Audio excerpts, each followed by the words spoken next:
Assalamu alaikum students. How are you? I hope you will be all right by the grace of God. My name is Saima Ishtiaq, class 9. Today we start chapter 16, Pythagoras theorem. Pythagoras, what is Pythagoras theorem? ये already आप class 7 में ये topic कर चुके हैं और आपको इसके बारे में नो हाउ है. Pythagoras theorem states that in a right angle triangle, the square of the hypotenuse side is equal to the sum of squares of the other two sides. The sides of this triangle have the formula of the formula of Pythagoras theorem is a square plus b square is equal to c square. A, side of right angle, mean perpendicular. B, side of triangle, mean base. And C is hypotenuse. The hypotenuse is the longest side of a triangle. Look, students,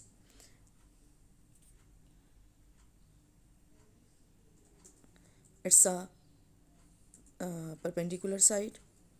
This is the longest side of a triangle.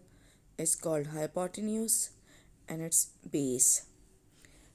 Let us call one of the leg on which the triangle rests as its base. The side opposite to the right angle is its hypotenuse. As we already know, the remaining side is called the perpendicular.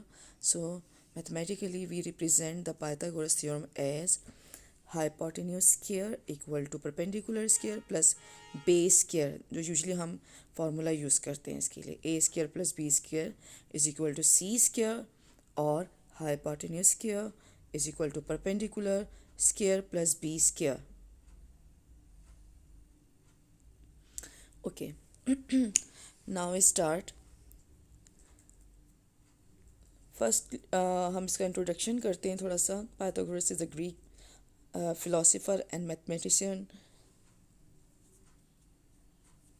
यहाँ से लेके आप problem तक इसमें देखें, जो most important आपको lines लगती हैं वो आप उसको अंडरलाइन करें और उसको अच्छी तरह से मतलब अपने माइंड में रखें कि पेपर में सम टाइम इसमें से ब्लैंक्स वगैरह भी आ जाती हैं, तो आपको पता होना चाहिए इसके बारे में.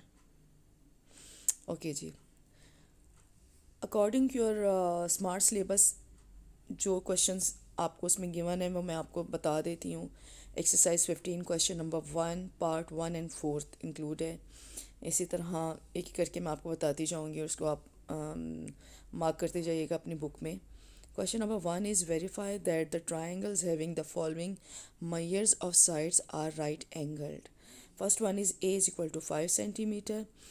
Here is B is equal to 12 centimeter and C is equal to 13 centimeter. ये और ये पार्ट 4, ये दो क्वेश्चन जो हैं आपके फर्स्ट क्वेश्चन में से इंक्लूड हैं. Okay, first we solve the first one. Okay,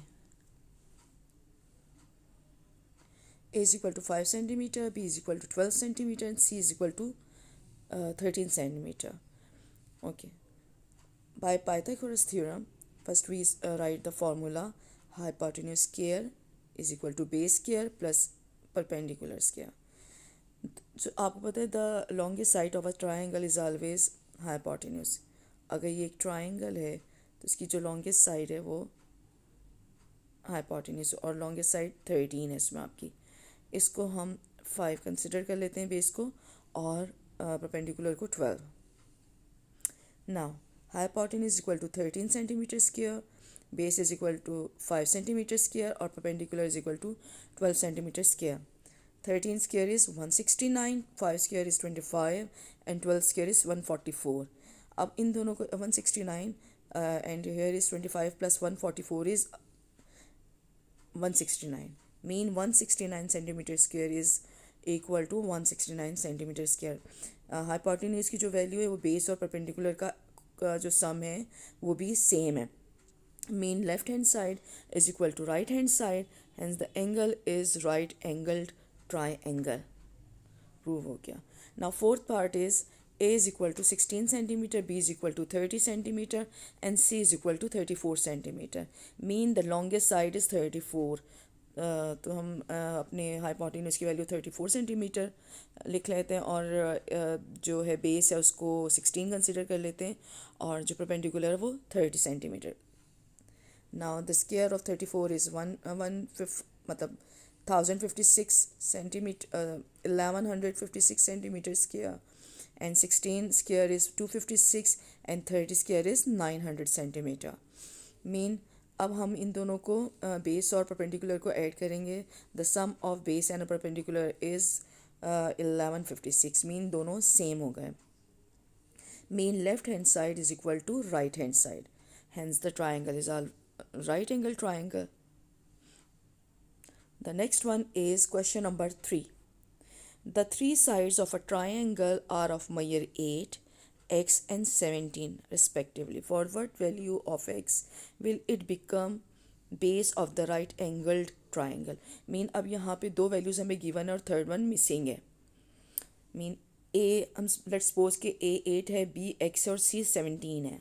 bye Pythagoras theorem हमने first we write the formula और then we put the values. The longest side कौन सी इसमें 17 है, जो हाइपोटेन्यूज की वैल्यू हमने कंसिडर करते हैं. बेस हम इसको x फाइंड सपोज कर लेते हैं, और 8 इज़ परपेंडिकुलर. इनके हमने स्क्वायर फाइंड किए. 17 square is 289, base x square and 8 square is 64. Now 64 यहाँ पे ऐड हो रहा है, तो इक्वल टू की जब दूसरी साइड पे जाएगा तो सब्ट्रैक्ट होगा, और the answer is 225. 225 is equal to x square. हमें x फाइंड करना है. नाउ x फाइंड करने के लिए taking square root on both sides. हमने बोथ साइड्स का जब स्क्वायर रूट निकाला तो हमारे पास x की वैल्यू 15 आ गई. The next question is question number 6 part 2.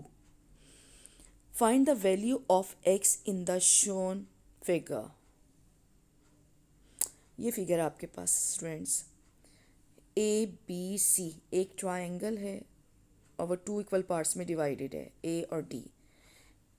एक ट्राइंगल, ये दो बेसिकली ट्राइंगल्स हैं जिनको हम मेंशन कर लेते हैं. ये हम इसको ए कंसीडर कर लेते हैं और दूसरी वाली ट्राइंगल को बी कंसीडर कर लेते हैं. In triangle A C D by Pythagoras theorem हमने फार्मूला लगाया.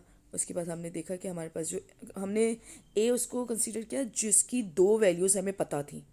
दूसरी वाली जो हमारी ट्राइंगल है उसकी हमें सिर्फ एक वैल्यू पता है जो कि 15 सेंटीमीटर है. तो हमने ए सी डी जो हमने एक ट्राइंगल ली उसकी दो वैल्यूज़ हमें पता है. मीन के हमें हाइपोटेन्यूज भी पता है, हमें उसकी बेस भी पता है. हमें फाइंड करना है परपेंडिकुलर. हमने अपनी वैल्यूज़ को पुट किया. उसमें हाइपोटेन्यूज 13 सेंटीमीटर है, बेस 5 सेंटीमीटर है, और परपेंडिकुलर हमें फाइंड करना है. लेट्स सपोज x है. The square of 13 is 169, the square of 5 is 25 plus x square. 25 यहाँ ऐड हो रहा है तो इक्वल टू की दूसरी साइड पे जाके सब्ट्रैक्ट होगा. मीन यहाँ पे आ गया आपके पास 144 सब्ट्रैक्ट करने के बाद is equal to x square. Same हमें x फाइंड करना है तो taking square root on both sides, तो मैंने इसे डायरेक्ट अप्लाई कर लिया. The square root of 144 is 12. Now x is 12. Now in the second triangle A B D अब हमारे पास हाइपोटेन्यूज की वैल्यू भी गिवन है जो 15 सेंटीमीटर है. हमारे पास परपेंडिकुलर भी है जो कि 12 सेंटीमीटर आ गई है. ये वैल्यू सेम है दोनों में, परपेंडिकुलर की वैल्यू. और जो हमें बेस फाइंड करनी है, बेस मिसिंग है. Now 15 centimetre, the square root of 15 is the square of 15 is 225 x square and the square of 12 is 144 centimetre square. Now 144 centimetre square equal to की दूसरी side पे जाके सब्ट्रैक्ट होगा तो हमारे पास 81 सेंटीमीटर स्क्वायर की वैल्यू आ गई is equal to x square. Directly मैंने यहाँ पे अप्लाई कर दिया उसको कि the square root of 81 is 9. Mean first we taking the square root on both sides और उसके बाद हमने इसकी एक्स की वैल्यू फाइंड कर ली. ओके स्टूडेंट्स, जो रिमेनिंग पार्ट्स हैं वो आपने अपनी उसको अच्छी तरह से प्रैक्टिस में लेना है. अपना बहुत ख्याल रखें. अल्लाह हाफिज़.